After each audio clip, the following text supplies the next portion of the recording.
Back in the earlier part of this year, 2004, Jim White, the Bennington County Forester, who everyone knows, and been the county forester for probably longer than you care to tell, about 30-some years, I believe.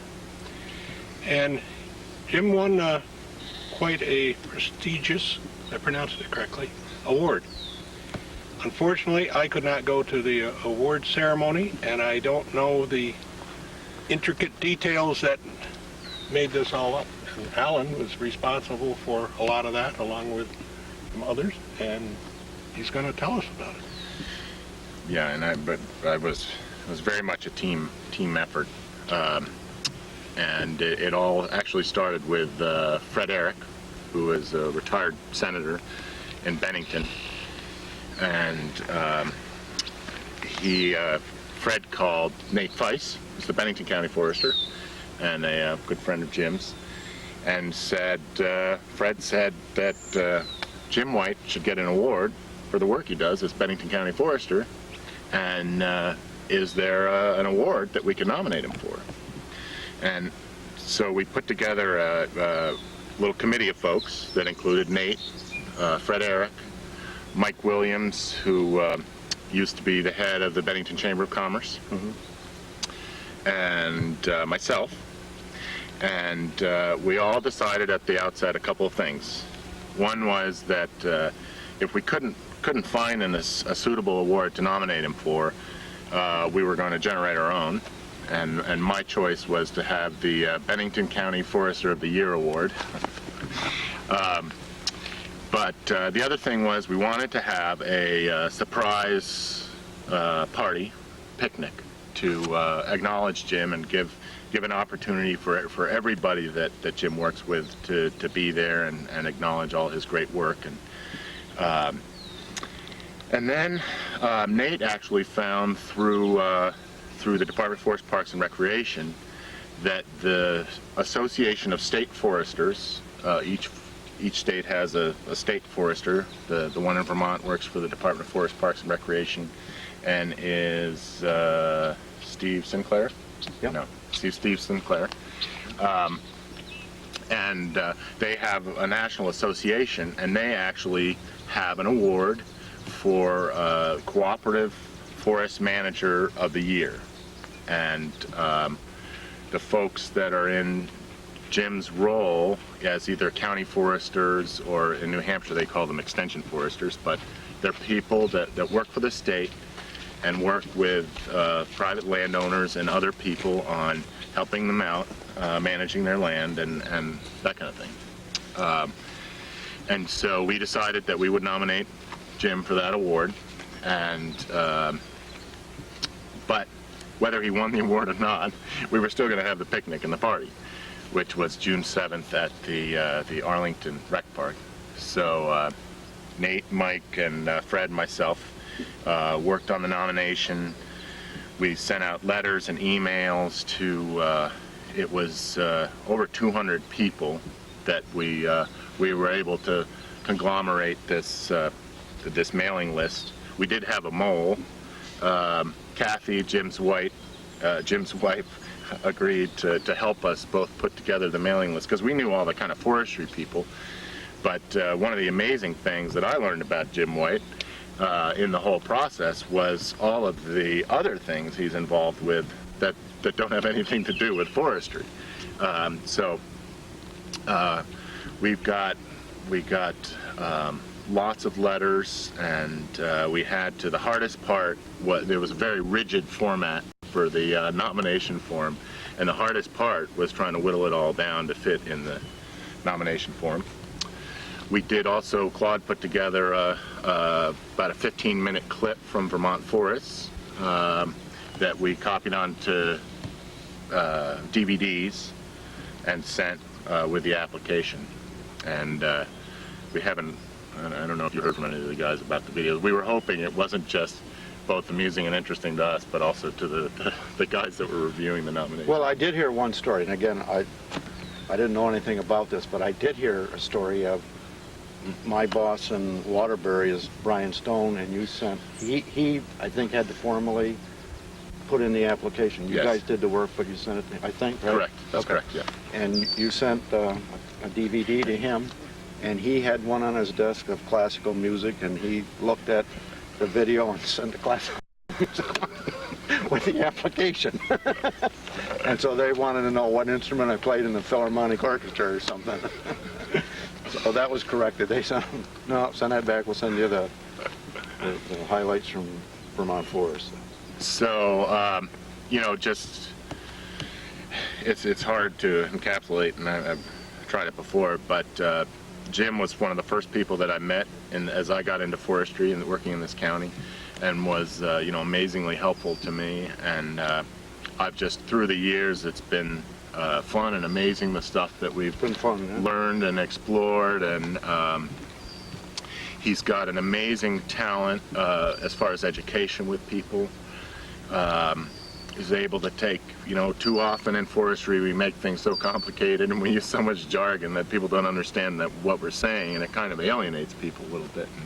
And Jim has a phenomenal knack to really get to the, you know, the pith of the issue and boil Well, things it's down. complicated. I couldn't do it, right? So it was very, you know, very easy actually to put it all together. And then we set the date for this party. We told everybody it was a secret, top secret. And we told everybody it was not, there were kind of two rules. One was it has to be kept top secret, and the other was that it was not a retirement party, because we didn't want people to get confused about that. So miraculously, Young guy like myself, why would they think that? miraculously,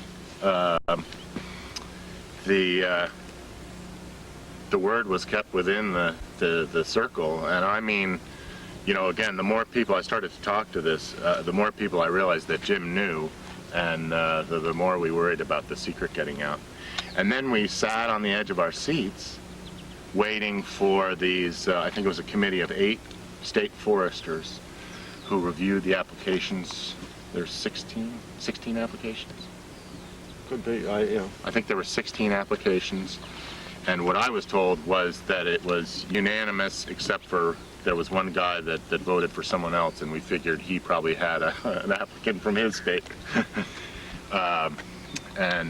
So Jim was awarded this. It's a national award for people who serve in his function in outreach and education. We certainly felt there could be no competition, because I remember just hanging out with you one day having lunch, and we drove around and we looked at 4 problem trees that had insects or something, one for a tree care guy, one for a caretaker for a school, I can't remember who, one was maybe just for a homeowner. And you know, if people have questions about trees or forests, and across a wide spectrum, they know who to call in this county, and it is remarkable, and I think has served to have many a landowner really understand and get engaged in forest management, and where even on properties where the landowners changed, Jim has helped the concept of management and the idea of that stick with the land. So it was easy to nominate you, and it was fun to see that he was completely surprised. And didn't you say you got out and asked somebody what's going on over here, and they pointed to somebody and said, I think it's that guy's retirement party? Was that? Yeah. Well, it was, after it was all over, I was happy about it. I guess somebody said, were you surprised? And I said, no, surprise is kind of like an easy word. I was dumbfounded. I didn't have a clue. I sat in the car when my son pulled in, and I saw all these people standing in front of the car, and I said, I know that person, I know that person, and that person, and I going down this list, or this line, and I said, I know them all, and I know they don't know each other. That's what that I didn't get. Right. I didn't know what this diverse group of people were doing, sitting, and my son Patrick was driving, because I guess he thought I might drive away if I was driving, Yeah. and I probably would have.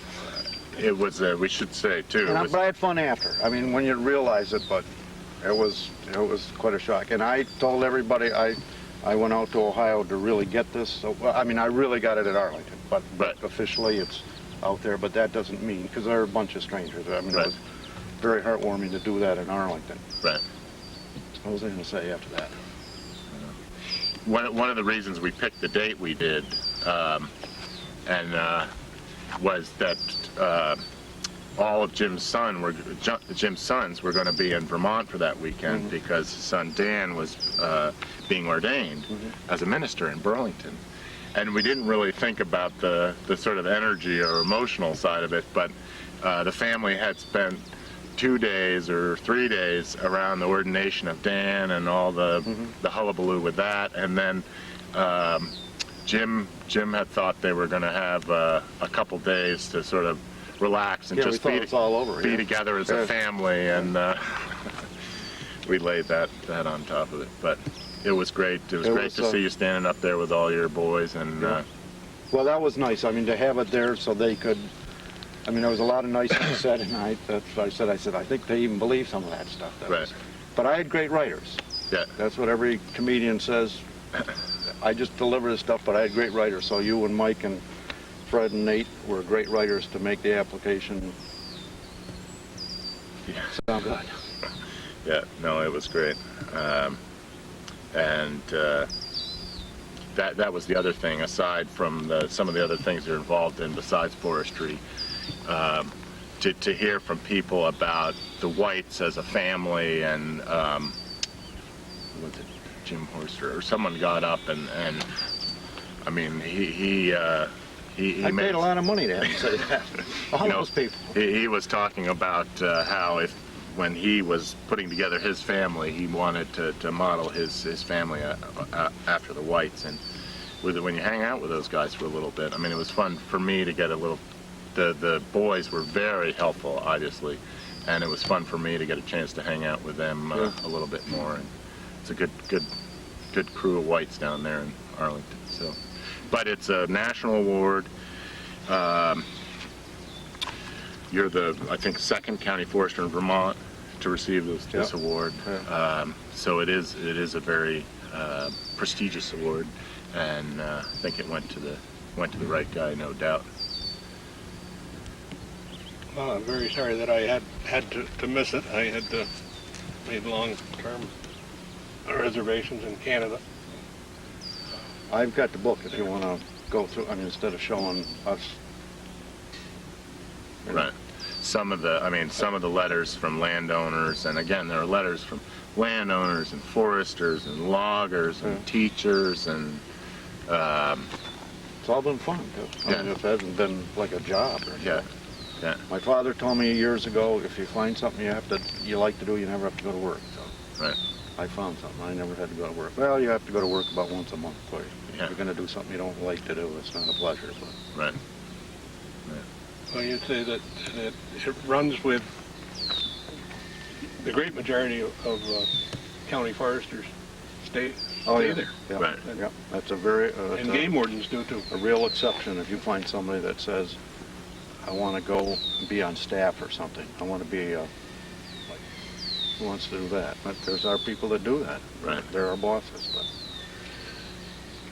Yeah.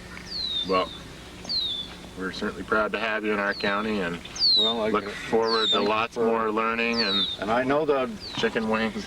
The people that were on the committee, you had a party every time you had a meeting. I'm sure. Did. Well, that's a whole another thing, because I didn't know Mike or Fred, and they didn't know you, and they didn't know me, and we really did have a great time, and actually we're planning another.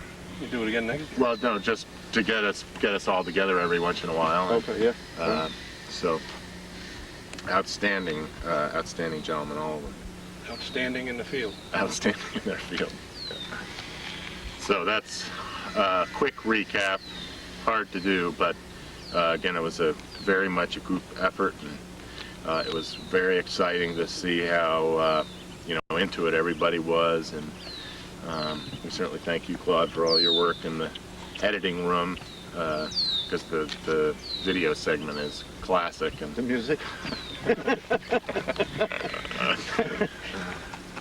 So hopefully that does justice to as a summary. Well, it's a, yeah, it was a great thing you guys did. Not easy. Well, thank you very much for doing such a thing, Hey. Jim, and thank you, Jim, for being Bennington County Forester. Yeah. Okay. Thank you. Thank you. Yeah. No, thank you. No. We've got to head through the fog here, Yeah. see if we can find our way back to the vehicle. Jeez, you never even got to Charles Tank. Well, we can do that back there. Hey, Danielle, what are you doing? What are you doing, the crossword puzzle or what? No, I'm trying to get all this political stuff straightened out in my head so I know how to vote come November, you know? It's like, you read this stuff and you have one guy saying one thing and then the other guy comes in and says something totally different and Well- just, you know, who the heck do you believe? Yeah, well, you know, I know that there's three very major important parties, political parties. You have the Republicans, you have the Democrats, and you have the Tupperware party. So, what seems to be your problem? Where does the Tupperware thing come in? Is the... Those are the three big parties throughout the United States. Oh, You've never been to a Tupperware party? no, I don't cook, remember? Well, you don't cook with the Tupperware, I don't think. I think you put all your stuff that you didn't eat in the Tupperware. Okay. Well, I don't know. I'm a bear. What do I know? Bear with me. I'll let that one go, but, you know. Okay. So, So what else? What do you got in there? well, like, look at this here. It says Clinton awards Halliburton no bid contract in Yugoslavia. That's good. Yep. But then you have Bush awards Halliburton no bid contract in Iraq, and that's bad. Yep. What the heck am I supposed to believe? But one's good, one's bad. You know, I mean, that's what it says, right? well, So the only thing I know about Bush is I get berries off of Bush. okay. See the bush behind me moving? I can do that too. Oh, my God. You know, Remember our last thing? I was a magician. Maybe- There, see, I can move the trees. maybe you, like, need to be reading this paper, too. Here, see? It says Clinton spends $77 billion on war in Serbia. That's okay. Yep. That's great. That's good. It says Bush spends $87 billion in Iraq, and that's bad. Well, different part of the world. The guess. cause brewing, that's what they're talking about. The But I cause, mean- the causeway. Oh my You God. know what cause? Hey, have you seen the latest stuff on TV or on the computer rather? I say No. TV. It's all the same to me. What did you see? There's this really neat thing called Jib Jab. Really? Yeah, and it's about your land and my land and everybody else's land. You want to see it? Huh? You want to see it? Okay, show me. Okay. This is gonna be interesting. Let me bring it up.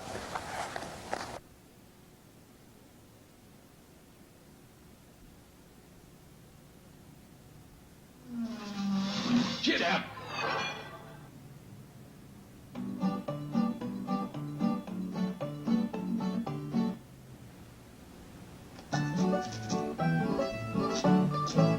This land is your land, this land is my land. I'm a Texas tiger, you're a liberal wiener. I'm a great crusader, you're a Herman Munster.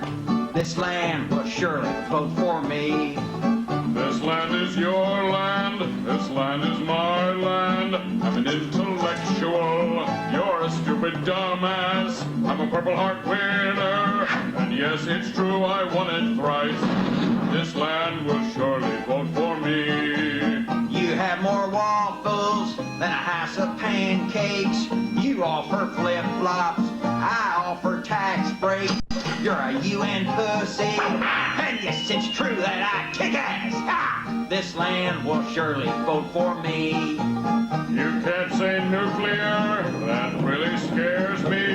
Sometimes a brain can come in quite handy, but it's not gonna help you, because I won 3 Purple Hearts. This land will surely vote for me. You're a liberal sissy. You're a right-wing nut job. You're a pinko commie. You're dumb as a doorknob. Hey, you got that Botox. But I still won 3 Purple Hearts. This land will surely vote for me. This land was my land. But now it's our land. From California to the New York Isle. What I do? From the liberal wieners To the right-wing nut jobs. this land belongs. This land belongs. This land belongs to you and me. Yeah. Oh, and Dick Cheney, too.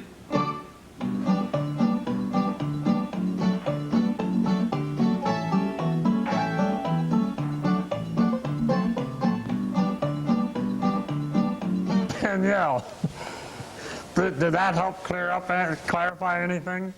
Well, yes, it's funny, but not really.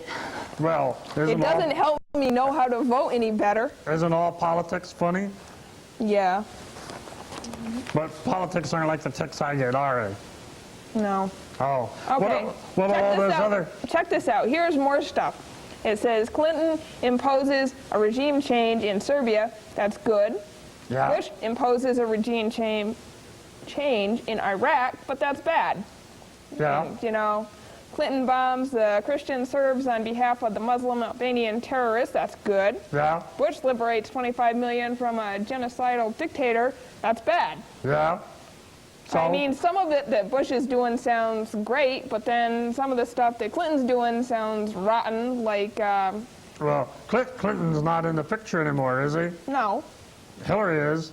But I'm just saying, you know, it's like 2 totally different things. They're Two different sides. 2 different viewpoints. right, you 2 know, different there's... bushes. Okay. I got the picture. I shook the bush again. See? I can do that. Look at that bush move. See? Are you still doing magic here? Are you going to make me disappear? Or are we talking about politics? Both. Okay. I can't make you disappear. Well, I won't try it. But at any rate, okay, back to the politics. Anything in there about Tupperware? No. I haven't even gotten an invitation to a Tupperware party in ages. Maybe we should throw one. And get all of our political friends over. You know, this is just, ugh. I can't deal with this. It's just too frustrating. You know, it's like So junk what? here. Oh, so what junk are there, you know. going to do come election time? I don't know.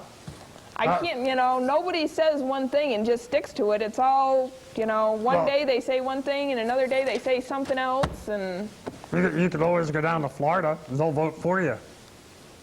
hey, that'd be okay. I don't know. I don't think the world would want me in charge.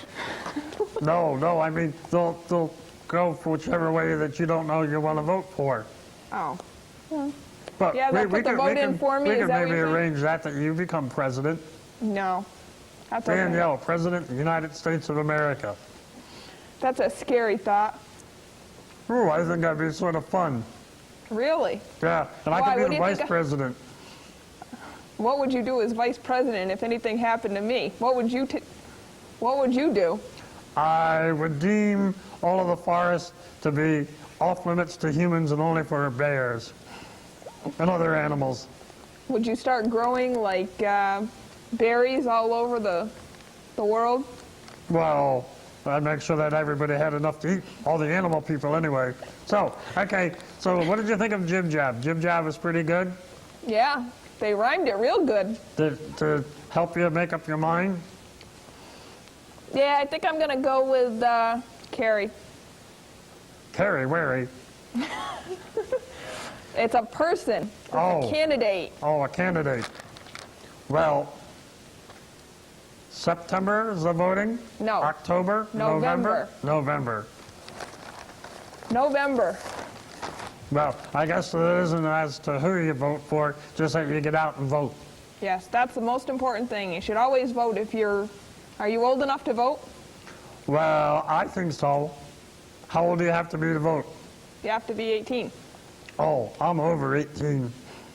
Well, I guess you can vote then. Let's see. Yep. 18 months, 18 years, 18 years. weeks. 18 years? Oh, I got that beat. That's like 365 times 18. Can you do that in your head? No. Can you? No. Okay. I just was curious. Well, let's figure out who we're going to vote for and go vote.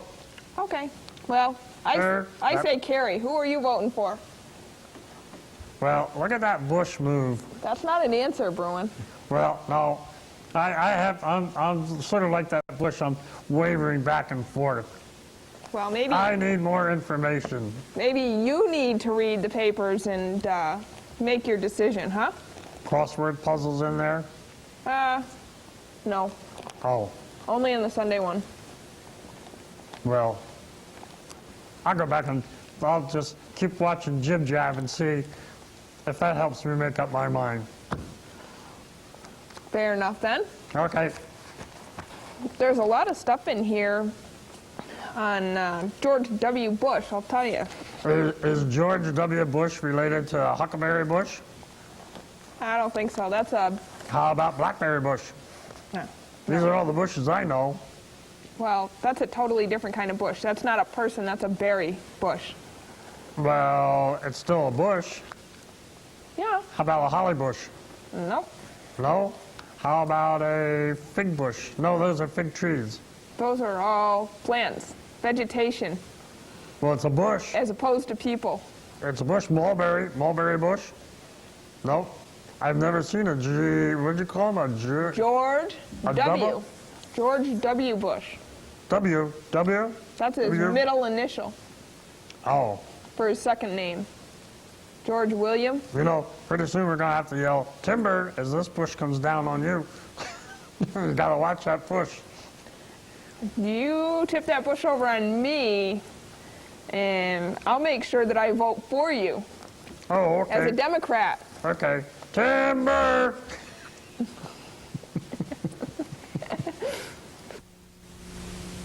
Well, coming out of that tree house, I guess that's what you call them.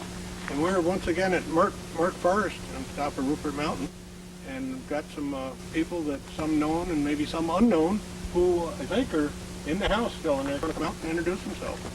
Morning, Claude. I'm Jim White. Well, you know who I am. Bennington County Forest. That's right. Okay, there's still some. There's other people in there. I'm Ken Smith. Nice to meet you. And you are. I'm the Executive Director at Merck Forest and Farmland Center. Great. There's a big guy left in there. Yeah. Hey, Claude. Hi, Alan. Alan Calfee. I'm a forester. And what are we going to be doing here today? This is your guys' stomping ground. Well, we thought maybe between the raindrops we'd take a little run down and look at a patch clear cut we did a couple years ago and see how that's coming along.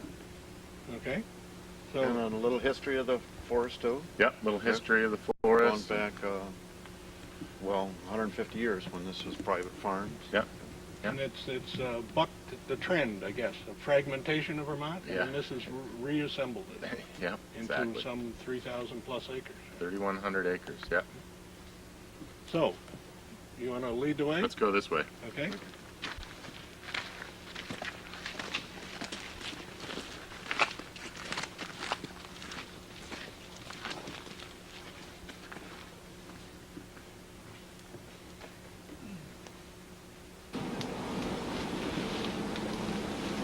Well, 15 feet high. And 3 years ago, this was, Forest in Somersville. and then a little less than 3 years ago, it was a clear cut. Clear cut, or Oh, patch cut, or That's a regeneration stuff. bad word to some people, but it's Well, Claude, done in perspective. as a part of the management plan here at Merck Forest, we set aside one of our 6 compartments. It's about 350 acres in size to do demonstrations of wildlife habitat management. And one of the issues in habitat management today is that the old fields and a lot of the abandoned agricultural land has now grown up into more mature forests. And we're losing an important component of the forest, which we call early successional habitats, and that's the paper birch and the aspen and trees that pioneer on open land. And there's a whole guild of species. Rough grouse is one good example, that are very dependent on this kind of habitat. So we thought it was important to show how you should manage for early successional habitat. And the way you do that is you basically try to open the forest up again to a condition close to what a field would be, and then let it regrow. And this virtually has something good for all species.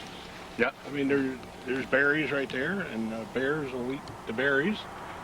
That dense undergrowth and stuff, you talked about the rough grouse, partridge, but it can also be rabbit. Yep. I mean, they got a place to hide, a place to elude their predators. Yeah. Right. Deer will find browse, and deer seem to like, as Jim has always said, what? The Same thing the sawmill same wants. thing the sawmills like. So Right. that's always a consideration from a timber standpoint as to how to try to Right. protect that growth. And Yeah. We try to think of habitat as 4 different components, and that's the, for any particular creature, that's the space they require, their home range, a good source of food and water, and then cover is the 4th component. And you can see, again, one of the important things for this early growth in these types of patch cuts is this low brushy cover that it affords to things. Again, going back to the rough grouse, the female can go through here and glean insects with her young brood, and they're protected from raptors and other predators that might. Foxes. Yeah. Anything that's running on the ground. Actually, it's interesting because these cuts were designed in cooperation with Paul Karsmarzik at the Rough Grouse Society, and the folks at the Rough Grouse Society wanted to see that all of these bigger trees, that we did leave a few big trees in the middle, but the Rough Grouse Society wanted to see those removed as well, because they provide a perch for raptors, hawks, and other predators of grouse. But from our perspective, again, we're trying to manage for sort of the broader association of species associated with this kind of habitat, and raptor. give everybody a home. Everybody gets a meal. Well, those are all oaks, I guess, that you left over there, aren't they? Except for the ones that aren't oaks? Yeah, yeah. There were some big oaks, and we left. Part of the reason was for seed. Yeah, the main reasons were for purchase for raptors. The others were for mast, and then eventually for protection for the younger forest growing up is one of the ideas for it, as sort of a shelter would slightly affect. Do the raptors have an association? I don't The know American about raptors? that. I do not know. I'm sure they've got something. But the thing about it is that when you create more rough grouse or more rabbits or more, you're also creating more Absolutely. fox, more bear, Yep. more of the Yeah, predators that's that depend on it. the basic production part of the Right. food chain is right down here at this level. Grow these guys and you'll grow the bigger guys too, the predators. So where we just were in the background there, Yeah, less than 3 years ago, yeah, that was clear cut. There was non-existent. So that growth, which is with the 12 to 15 feet. popple, trembling Yeah. aspen, right, is 12 to 15 feet in less than 3 years. So, right. Often in forestry, what we sort of do is we design harvests around maybe a particular species or a few species. And when we design these harvests, the species that we were really looking at was the trembling aspen, or popple as it's called commonly. And it has a root system that's very close to the surface and has little teeny buds on the top of the roots. They're called adventitious buds, I think, that when they're exposed to sunlight, a little bit of warmth, they shoot up suckers and create really a clone of the mature tree. So the harvest design was to try to open this up as much as possible, get as much of that bare soil exposed to heat up those buds, to get as much aspen regeneration as we possibly could. And being rightfully called that pioneer species, the Yep. first one to come back It's nature's way of, hey, let's get back to work and, Right. and get some sod and the soil stabilized and Yep. food for nature and everything else. So Yep. it's nature's design, inherent design in some of these species that Right. for what we're seeing right here. And that's Yep. what we're supposed to be seeing. Yeah. And the timing, they say the best time to do that is during the winter when the trees are dormant. So when spring comes along and the vegetation reflushes, it's putting all that growth into those adventitious buds. Trying to stay alive. So we did this in January of 2001. So we're looking at the results of 3 growing seasons. And I think we're quite pleased with the response here. And really, there's a tree. Those are root sprouts, the popples. Yeah. And then we see oaks right over here that are stump sprouts. Yeah. That they only sprout from the stump, not Yeah. from the whole root system. Right. And those are hard trees to regenerate in our time. I mean, so growing them multiple stems is successful, and it'll thin itself out. Right. Gets down to about 3 or 4 probably as a large tree. And we'll probably see some of those today, maybe. Yeah. What we've got is there's a 1 acre cut up the hill a little bit that was actually done 8 years ago. Then there are 2 2-acre patch cuts that we did in 2001. And the plan is about every 5 years to do some cuts adjacent. So you kind of stagger this habitat. This will grow up into young saplings and pole trees. And around that time, we'll want to have another place that's more brushy, revegetated like this. And so there are blocks like that have been laid out across this whole area to do over time. And the neat thing, the landowners love to see this because they're always hesitant to use a word like clear cut or something like that. It says, so they come and see these, and it's good for the animals, and it's great for landowners to be able to mimic it too. Right. One important point in this particular harvest was that we didn't, as the landowner, we didn't net any We revenue didn't make any money from this harvest. off of this harvest. The logger broke even doing the work. So often early on, when I would bring people in here, because when it's first done, that's when it's most dramatic, and you see the slash and the stumps, and that's when people really have a reaction. Now people walk through it and they almost don't recognize it as a harvest area. Right. But people immediately suspected that we were trying to do something greedy, trying to take advantage. But this was a management activity that we did for the specific purpose of creating better habitat for And wildlife. I guess you, Ken and Al, deserve credit for sticking their neck out to give landowners an example area. Seriously. Yeah. Well, more. It's going to affect, there's people on the board and there's people that come here. Right. But most people were, Well, people aren't comfortable with harvests, and they're not comfortable particularly with clear cuts, and so we try and teach that it's a management tool that in the right system and the right approach works very well, and that there are a lot of animals and a lot of wildlife that are totally dependent on that, and you see that all over. Yeah. And there are types of trees, birds, and other type of things that without a clear cut aren't going to be there. your popples, I don't know how old this was, but they were probably ready to pass out of the picture, and the white birds too. This was a stand of trees that grew up about 60 years ago in So an they're- old farm that's their field. limit. Yeah. Yeah. So you got to catch it, or you're going to lose the popple Right. component of the They'll forest disappear and the white altogether. birds. Yeah. Yeah. And we always want people to leave the tops to keep deer away from the suckering growth, to let it get above the deer path.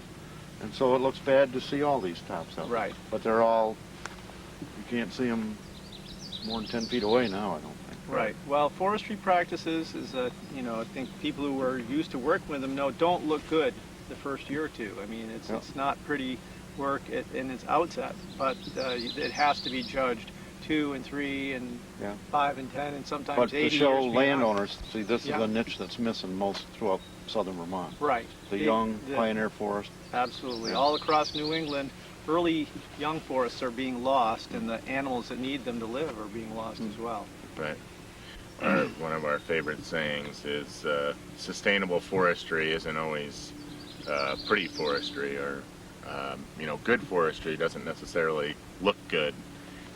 We have to understand that this is a a complex system, and things like hurricanes and fires and blowdowns that naturally disrupt the forest, they don't look particularly pretty to our eye. Do you want to tell the story about the Middlebury College kid? Go for it. Well, you were the one that was here and posed the question to him. Well, This was the first winter. yeah, this was 2001. So actually, the equipment was I think still here and operating. Yeah. And A lot of snow. a lot of snow. And I had a class of students from Middlebury that were doing an overview course on sustainable forestry. And Jim and I took them out that day first to a 40-acre blowdown that happened in 1998, which Mark Forest decided not to salvage, not to clean up because of its demonstration value as a natural blowdown.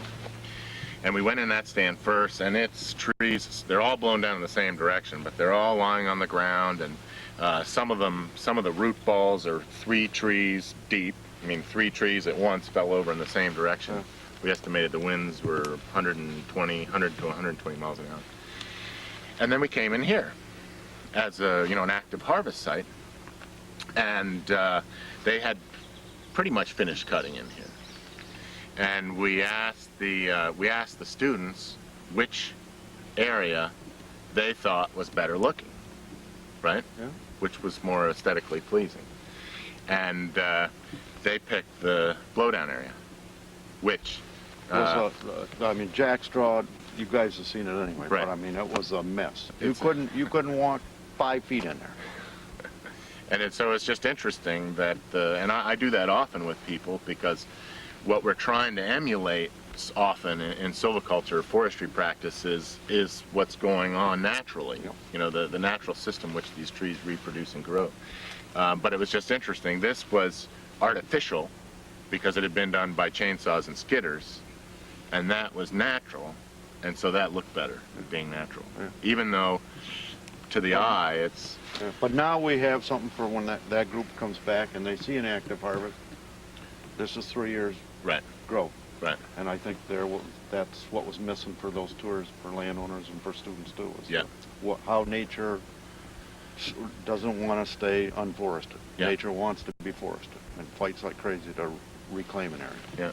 Yeah. As I've said many times before, that humans' visual perception of things is very delicate thing. And if they're driving along a road and there's a new house being built in a field, they notice it. Right. They talk about it in the store. They talk about it at the post office. Right. Then they say, oh, people have moved in. And a year later, they'll drive down the same road and they won't turn their head right or left. They just go on by Right. because it's normal. It's a natural The thing. lawn's green, and there's some lilacs planted, and And the same thing with any forestry practice or agricultural conversion or something like that. It's noticed, it's talked about, it's the talk of the town. Yeah. Right. Like if it's visual. But in forestry, it was probably a disaster too, and maybe something else. But I mean, this would be viewed as a disaster. if we've made a mistake in forestry, what I think the mistake is that we've tried to convince people that it looks good. Okay. Instead of, now what I say with landowners when they're planning a harvest, I say, look, Looks like I a want war you to zone. understand that we're going to be in here with chainsaws, we're going to cut down trees, we're going to drag them out. It's going to look to you like a disaster, but we have, and this is what defines good forestry, there's a purpose to what we're doing here. We're considering a 100-year time frame, maybe, in 20-year increments, and we've got to wait at least 10 years before we evaluate it. So you just got to kind of trust it, but it's going to look ugly. There's no question. There's Right. mud and stumps and dead trees, and it's ugly. I like to use the analogy of someone's home garden. Yep. You till up the ground, you plant it, and it's all coming up. It looks nice. You weed it. Toward the end of the year, you give up weeding because you don't need to anymore. You harvest some of it. There's weeds and things all over every which way. It's frosted and stuff, and it looks worse and worse as it goes on. Right. Next year, it's turned around and the same thing happens. Right. But here, we cannot do it in a one-year cycle. It's a Right. many-year cycle. Right. So that first section, that first tiny percentage of the overall thing is different than the end result. Yeah. I think another since we're confessing our sins. Another thing that we've always done in the forest is that thing called single tree selection. Right. Where we take a tree out, and we take another tree out, and we take another tree out, and all we grow are shade-tolerant species underneath because we never put enough sunshine on the ground to start other species. Right. So we get into this thing called monoculture. We're going to grow beech and striped maple and hardhack. Right. And so now we're realizing we got to make these openings to keep this diversity. Yeah. The diversity and productivity over growth. I would guess probably somewhere in the neighborhood of 70 to 80% of Vermont forests are overstocked as far as potential growing goes. Right. And a lot of improvement can be gained by practicing forest practices. Right. But now we got somebody, again, we got a demonstration area, which is a goal of Merck Forest. Right. To demonstrate to landowners all these different tools that you can use. Yeah. And again, I really thank you two guys for providing it, sticking your necks out, because you probably didn't get any compliments. They did just say, "What a great job you did out there." Just got one from you. Well, Yeah, but I didn't stick my neck out like you this guys did. isn't what what people are comfortable seeing is tall, mature, undisturbed stands with no undergrowth, and that is important. We got that. We protect it on our property, but that's not the complete ecosystem, and that's not what a lot of wildlife can't live in that kind of That's parks. habitat. Right. So, it's our job to show people that, and it's our job to show people habitats that animal needs, and also ways to grow trees. Yeah. And, here we've got the stump suckers, but we've also got, birch and oak and other trees coming up here in this sunlight that are benefiting from the opening. Without this light, they wouldn't be there. And unless we grow new trees of that variety, they'll be lost. They'll be lost, yeah. It is important to point out, because the viewers don't necessarily understand this, they should come up and visit, but we're very close to the visitor center. So we didn't put this way out in the back 40 somewhere. We did plan this right up front just for that. Right. That reason. We work to put our demonstrations right where visitors can see them. Some of them will be popular because they look pretty right at the start, and some of them won't be popular, but the idea is not to hide what we're doing, but to make it possible so that people can see from it and learn from it. Can I say one other thing, and it kind of ties into the aesthetics, and I'm leaning up against this piece of slash here, which is just the non-merchantable parts of the trees that get left behind in a harvest. And in parts of New Hampshire and Maine and other places where they have biomass markets where they buy wood chips, they do whole tree harvesting jobs where the logger will actually come in and remove all of the material from the site. And people love it. They think it looks great. It's all clear, and it's probably, it's one of the most common questions I get with landowners after a harvest. It's like, God, why'd they leave all this wood behind? They wasted it and it looks terrible. But we're coming to learn now something very important about this stuff, and we actually, the other side of slash, we call it slash related to the harvesting operation, but if we put on our ecological hat, now we call this stuff coarse woody debris. And it's shown now to be a very important component of the forest ecosystem that we're managing. And actually, the ecologists are telling us the more of this we can leave on the site, the better, because it acts as like a mulch to hold moisture on the land. It acts to recycle nutrients. It's a habitat for all kinds of insects and amphibians and reptiles and small mammals, and so one of the things we're trying to do here at Merck is find that balance between good economics, where you're utilizing wood in a wise way, but leaving enough of that on the site, or making sure there's a way that it's being recruited by dead and falling trees. Well, it's also, in many cases, it's a barrier to big mouths going in there and eating everything. Right. Yeah. It gives some things a start inside that. Yeah. kind Yeah. of It I almost wish it would private last a little bit fenced longer than area. they do, because this next ice storm is this Right. is very Right. brittle. But if that were an oak top, An oak top another would 10, last. 15 years from now, it would still be there. working. Right. Yep. Right. But Lean on that branch there, I'll just show what this winter's gonna be due to that. Yeah. I Well, mean, they're that gonna- probably, when it was first done, was probably 3 feet higher than it is Oh, now. yeah. And then every year Fines it comes down about a foot. Yeah, Right. but this year it's really gonna collapse. It's another case in point, though, of messy forestry, you know, being being good forestry. Yep. Yeah. Merck Forest was started here 50 years ago by George Merck. He wanted to have a place where he could demonstrate innovative approaches to forestry and farming in these hill farms to help make farming more profitable and more viable. And that's a mission that's still very valuable today. Here, 50 years later, we now have demonstrations of wildlife management, protection of rare habitats, forestry, recreation, and complementing that, we've got 30 trails, half a dozen cabins where people can come and spend a lot of time in our forest, enjoying it, enjoying being in the woods, enjoying the wildlife, but also seeing how forestry and silviculture is done and how habitats are protected and enhanced for wildlife. On our farm, we also have a wide variety of demonstrations that can be used to show people different ways that they can use their land and keep it viable. We have rare breeds of livestock, we have organic vegetable growing, we also have an extensive maple sugaring operation.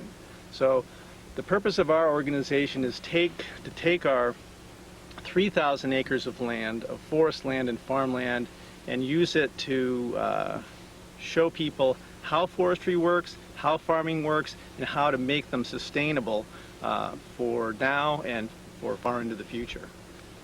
You can just see this is a white ash. This is probably a seedling sprout that's sprouted up, and we call this hedging because the deer have browsed off the tops, and then it's sent out some side shoots, and then the deer have browsed those off as well. I don't know if that shows up better that way, or but that's another issue that we're looking at in this kind of cut and here at Merck Forest is the impact of deer browse on the type and level of regeneration that we're getting in our harvests. Oak's competitive advantage is that it has a very deep taproot and it stump sprouts. So like in this case, it can slowly build that taproot over time, and then when something happens to it and it breaks off, it's actually good for it. It'll often sprout 2 to 3 times the height that it was before. So another thing we're relying on in this harvest is the recruit of stump sprouts into mature trees. Here's some little baby aspen shoots too coming in. Browsed on the top, I should point out. But Jim, these stump sprouts, I think when I asked you why I was having so much trouble with the soft maple in Sunderland, you said that it was a result of stump sprouts. Yep. And so in certain species that can grow something that is not a very good timber tree. Especially soft maple, because it doesn't, there's a number of stems, like this is a black cherry, as a number of stems that get fewer. You'll have rot of those stems, and then the rot will go into the next stem that's alive and continue to live in there, the fungus that we call rot. If you take something like oak, it doesn't transfer at all. So we can start out with, I don't know, what do we got, 20 stems there, or 15 or something? And we're going to get down to 2 or 3 or 1 or something, eventually just attrition. Well, it seems in many trees, if there's some defect in the heart, within 2-3 feet or so it clears up. Mm-hmm. This soft maple, it was Doesn't. going a minimum of 16, 24, or almost the whole tree.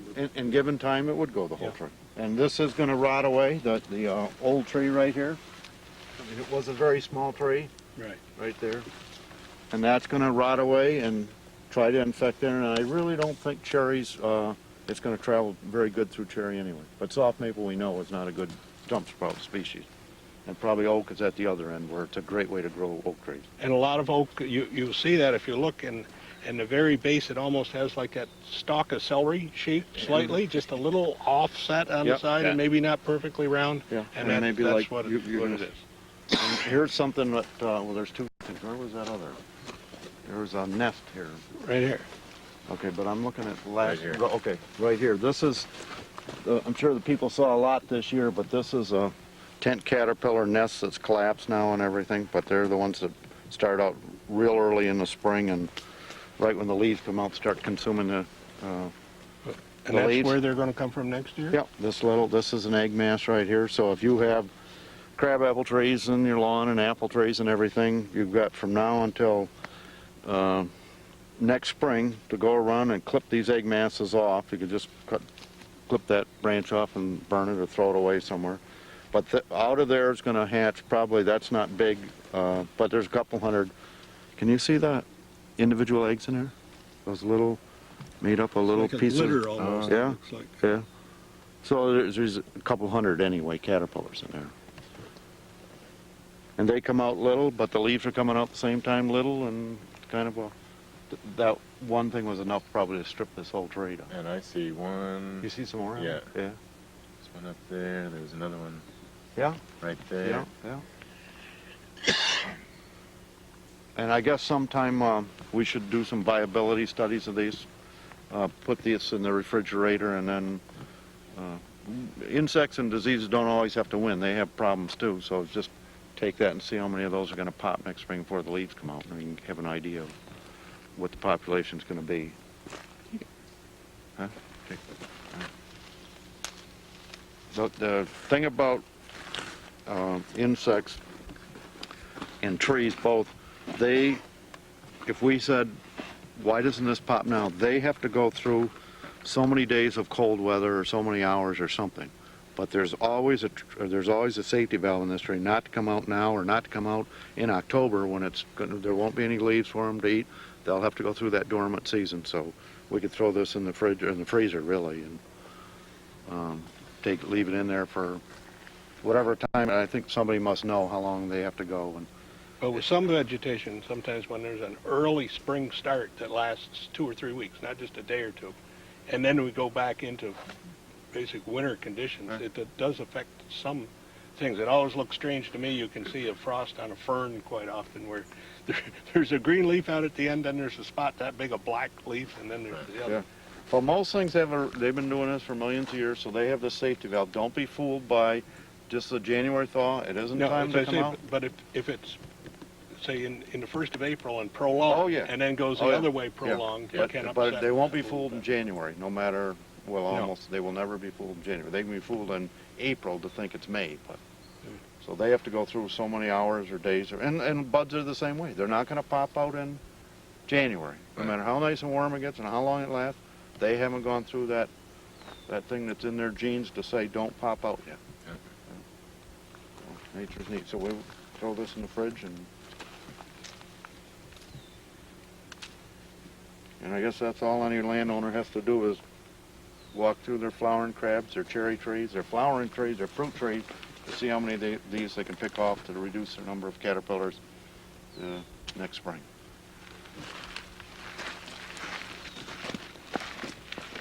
Can you see this? Yep. Let me get this stuff.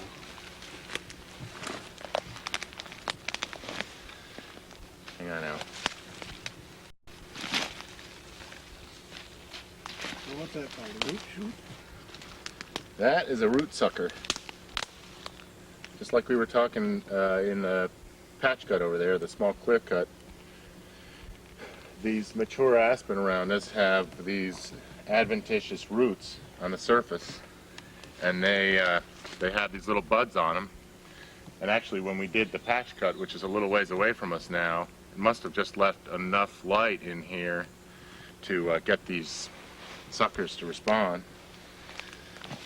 And here's one here, root coming up with a sucker coming off, and the root continues on over here. You know, if that had been a fire situation, or even if it was a controlled burn, that would continue to grow? Yeah. In ash and poplar.